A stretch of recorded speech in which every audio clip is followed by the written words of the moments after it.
Hey, what's up, y'all? Coach or Kyle and the L team. See if we can hit you in the head with a quick one, right quick. This one's gonna be called Bruce Lee. We all know Bruce Lee, the legendary, infamous Bruce Lee, and we know about his Chinese connection. This is gonna be a quick video about Bruce Lee's boxing connection. All right. Bruce Lee had a very big. The devil. Bruce Lee had a very big boxing connection, y'all.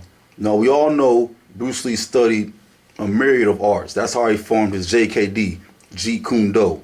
He studied fencing. He was real big into Muay Thai, Jun Fan. His mother art, which was Wing Chun, Wing Chun is named after a Buddhist nun.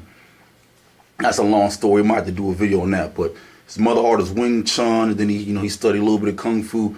Anyway, he took a whole bunch of arts, took the best things from those arts, put them together to compose JKD, or realistic, what do you call it? Practical fighting. Yeah, realistic / practical fighting.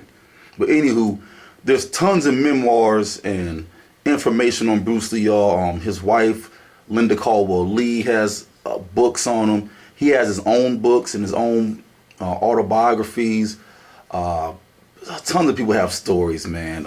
Jim Kelly, Chuck Norris, Dan Inosanto. I was just reading one recently about a famous Muay Thai legend, Leo Fong, out the Black Belt magazine. But anywho, I can't remember the exact books and exact magazines, but Bruce Lee had tons of boxing footage. This is his boxing connection. Dan Inosanto and Leo Fong went on to say, Jim Kelly and a few others, especially his wife. His wife, Linda Lee, said that Bruce Lee would watch Muhammad Ali like a big kid. He would tune into every Muhammad Ali fight on TV.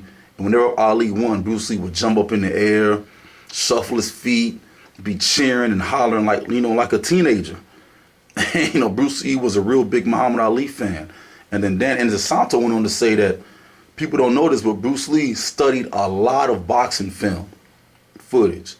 And he said in his library, Bruce Lee had over 100 videos of Muhammad Ali, Sugar Ray Robinson, and it was a few other fighters. Going a little deeper. Now, if you don't know this, Bruce Lee's first movies, The Big Boss and Chinese Connection, his first few movies, Bruce Lee was kind of stagnant. He kind of stood still, dodge, quick point attacks, knock you out. But then when the Game of Death came and is it Enter the Dragon or Return of the Dragon, the one with Jim Kelly and John Saxon. Anyway, one of the Dragon movies, you notice Bruce Lee is moving and he's fluid and he's popping and he's dancing his feet. He's using rhythm. Bruce Lee said it himself that after studying large amounts of footage of Muhammad Ali, he incorporated rhythm fighting into his JKD system. Movement.